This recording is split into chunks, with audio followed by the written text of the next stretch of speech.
नमस्कार, मैं शांतनु बोल रहा हूँ। आज आपके साथ एक बहुत ही इंटरेस्टिंग टॉपिक लेके हम डिस्कस करने के लिए आए हैं आज हम। क्या टॉपिक है? टॉपिक है जॉब स्विचिंग। जॉब स्विचिंग करते एकदम दिमाग से आता है कि हमें दूसरा कंपनी में जाना, that is job switching. But किस तरह से करना चाहिए, कैसा करना चाहिए, उसके ऊपर हम आज अभी थोड़ी डिस्कस कर लेते हैं।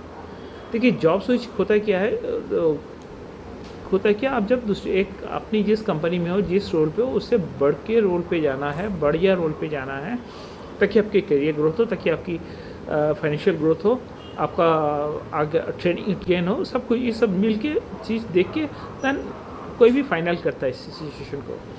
लेकिन होता है क्या, अब जब करियर स्टार्ट करते हो, स्टेज करते 5 से 6 साल तक किसी एक कंपनी में रहना चाहिए।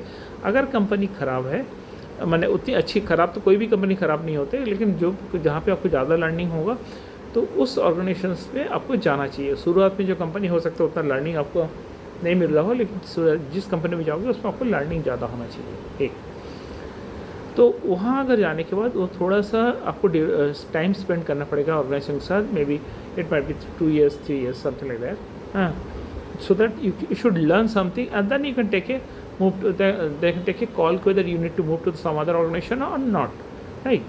तो शुरुआत में जो करियर में जंप कर करके आगे बढ़ना, that is fine, that is okay, that is market accept कर लेता है इसको, क्योंकि आपको पता है ये हर चीज़ मार्केट ड्रिवन होता है, मार्केट के बाहर कुछ भी नहीं है, सो मार्केट उसको एक्सेप्ट कर लेगा।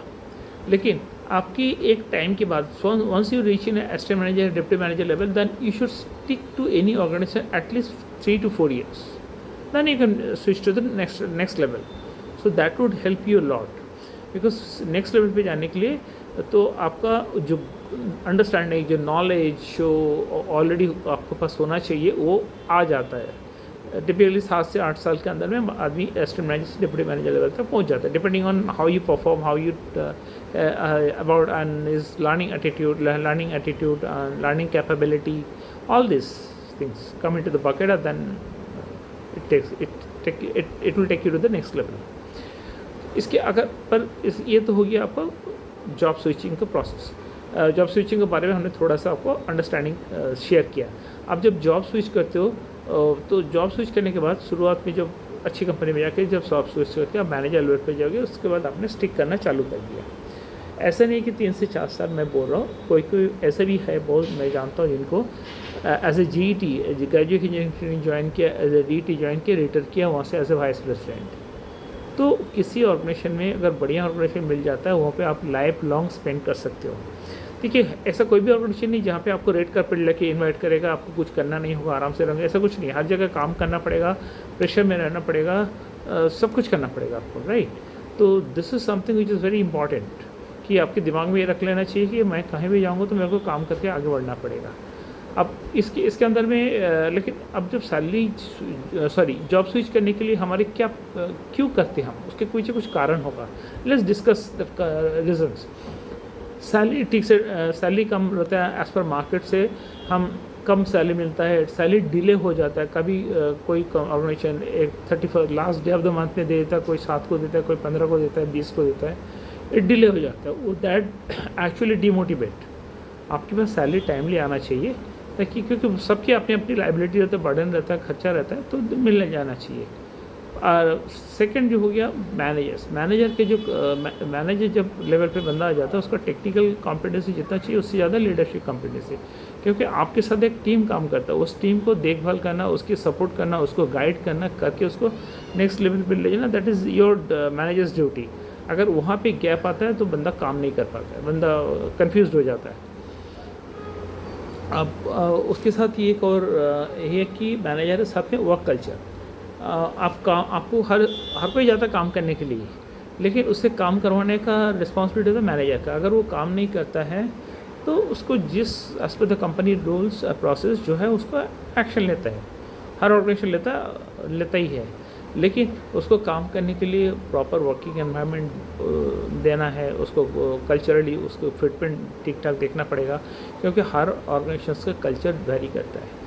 ओपन कल्चर होना चाहिए, आपके साथ बिहेवियरल कोई इश्यूज़ नहीं होने चाहिए आपकी जूनियर्स के साथ, तो वो सब चीज़ मायने रखता है। अगर बिहेवियर्स के साथ जूनियर्स इशू रहेगा तो वो काम नहीं कर पाएगा। उसको काम प्रॉब्लम होगा अलग से, अगर आपको उसको कुछ बोलना भी है तो अलग से एक रूम में बुला के बोलना चाहिए, नहीं कि सबके सामने नहीं। जहाँ आपने सबके सामने बोला तो आपका अब उस मैनेजर अगर सबके सामने बोला तो उस जूनियर के साथ जूनियर को ये लगेगा ये तो मेरा सेल्फ रेस्पेक्ट पे ये हर्ट कर रहा है, तो मुझे नहीं चाहिए, तो जॉब खोजना चालू कर देता है। यार जूनियर लेवल पे तो जॉब बहुत ज़्यादा अवेलेबल है, वो चला जाता है। सो ये एक चीज़ है। लर्निंग, अगर लर्निंग नहीं हो रहा, ग्रोथ नहीं हो रहा, तो फिर वो बंदा चला जाएगा। फिर इंस्टेबिलिटी, इंस्टेबिलिटी क्या होता है, बहुत सारा ऑर्गेनाइजेशन फाइनेंशियली इंस्टेबल होता है। इंस्टेबल क्योंकि उसके डिपेंड करता है मार्केट के ऊपर, उनके जो प्रोडक्ट है वो सेल ज़्यादा होना चाहिए, कंपनी का टर्नओवर होना चाहिए, कंपटीटर्स के आगे रहना चाहिए कंपटीटर से।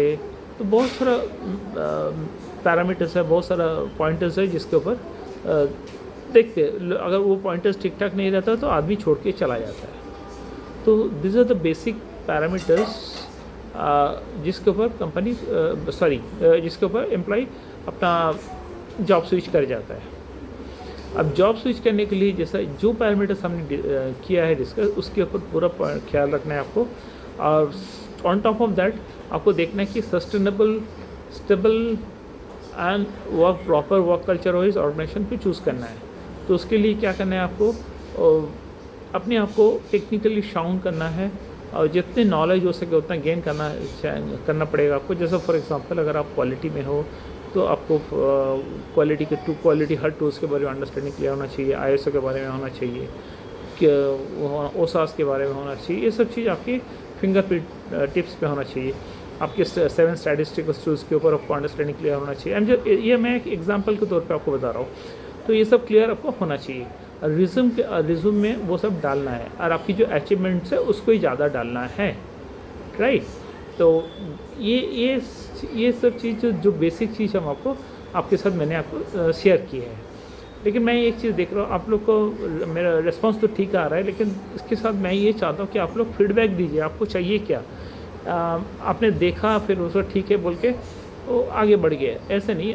बिकॉज आप लोग का रिस्पांस नहीं आएगा, आपको फीडबैक नहीं आएगा, तो मैं उसके ऊपर काम कर नहीं पाऊँगा। सब आप लोग से रिक्वेस्ट है, ख़राब हो अच्छा हो कुछ भी हो, रिस्पॉन्ड कीजिए, नहीं।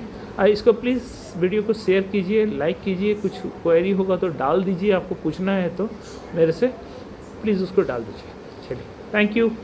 कल फिर दोबारा हम आपसे मिलते हैं, बाय।